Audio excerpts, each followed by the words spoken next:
Correios à beira da falência. Desde 2023, a gente vê que os Correios vêm apresentando um rombo atrás de rombo, prejuízos e déficits se acumulando. Vamos entender um pouquinho sobre esse assunto. Seja bem-vindo ao canal, aqui é o Léo Vieira, trazendo as principais informações sobre o Brasil e o mundo. Vamos dar uma olhadinha aqui. Saiu no Poder 360. Por falta de pagamentos, transportadoras dos Correios ameaçam parar. E eu vou fazer só um adendo aqui, que a gente já tinha falado sobre isso anteriormente. Em crise histórica, Correios atrasam os salários de funcionários. Estatal enfrenta risco de insolvência que antecede quando as dívidas da empresa superam os seus ganhos. E isso foi lá atrás. Aqui a gente vê, foi dia 11 de fevereiro de 2025 essa notícia. Então a crise ela está se agravando. Eles chegaram a pagar, apesar dos atrasos, e agora a gente já vê essa questão das transportadoras que atuam com Correios já ameaçam a parada. Empresas de transporte terceirizadas pelos Correios enviaram uma carta na quinta-feira, dia 20 de março de 2025, à presidente da estatal, o advogado Fabiano Silva dos Santos, ameaçando suspender os serviços pela falta de pagamento. A estatal, sob a liderança de Fabiano, de 47 anos, iniciou uma sequência de prejuízos que culminaram no maior rombo da estatal em 2024. Foram mais de 3 bilhões em déficit. E aqui a gente vê o gráfico mostrando que desde que o Temer assumiu, o prejuízo aqui próximo da receita, culminou aqui no empate, basicamente em 2019, que aí veio a época da Covid, que eles conseguiram reduzir bastante aqui os prejuízos e manteve estável aqui a questão do lucro da empresa. Aqui em 2022, a gente vê, então começou a ter ter um prejuízo maior aqui. Na verdade, isso aqui foi uma jogadinha, foi um ajuste contábil que o Lula fez, jogando prejuízos de 2023 para o ano de 2022.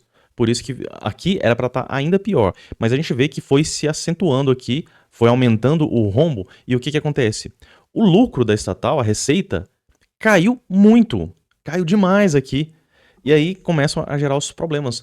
Porque com um serviço de péssima qualidade, porque tem muito indicado político, tem muito funcionário público que realmente não resolve porcaria nenhuma. A gente sabe, tem muitos funcionários honestos no Correio, sim. Tem muita gente que trabalha assim.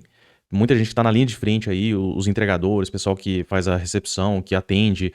Agora, no alto escalão, tem muitos funcionários, cargos inúteis. E esse pessoal não é só um gasto de dinheiro, assim, não é um dinheiro que vai pro ralo por estar contratando esse pessoal. Eles acham que entende alguma coisa e fica dando pitaco, querem resolver todos os problemas.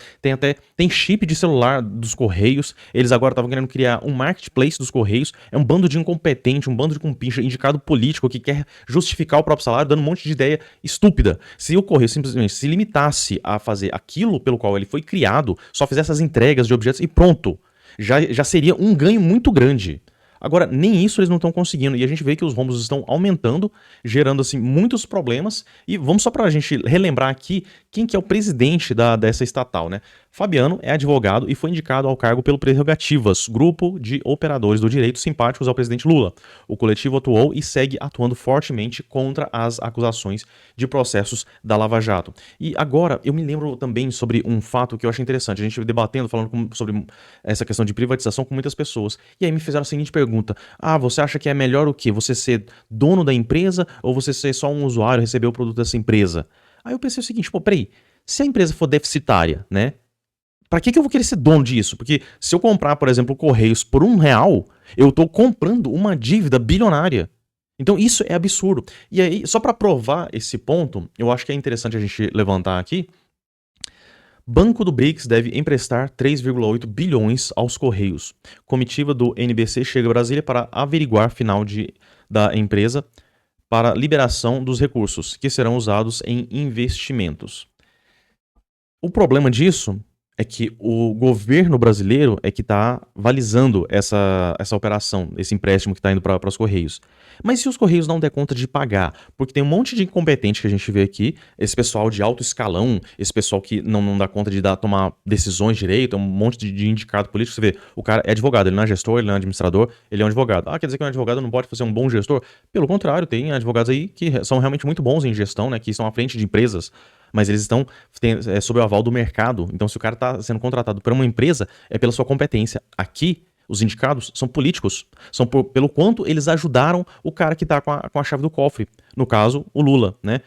E aí, se o Correios não der conta de pagar, quem que vai pagar isso? O Estado. Ou seja, nós, através dos impostos. Eles vão aumentar impostos para poder recolher mais dinheiro do povo para poder pagar e conseguir cobrir esse empréstimo. Então a gente começa a perceber que a privatização do Correios já era para ter acontecido há muito tempo. Já tinha passado no Congresso, aí o que acontece? TCU simplesmente sentou em cima do processo, não deixou privatizar e agora a gente vai pagar essa conta. Bom, essa é só mais um dos escândalos, mais um dos problemas que eu não consigo entender como é que uma pessoa chegou a imaginar que não, deixa eu votar num pinguço corrupto aqui e colocar ele na presidência do Brasil, que vai dar bom, vai resolver os problemas, vai dar muito bom, dá muito certo mesmo. Olha só o prejuízo que a gente tá vendo aí. Bom, gostaria de saber a sua opinião a respeito desse assunto também. E se quiser trazer notícias, informações pra gente debater aqui no canal, pode deixar no campo dos comentários também. Se você gostou, curta, compartilhe e se inscreva no canal. Fico por aqui, um forte abraço, até a próxima.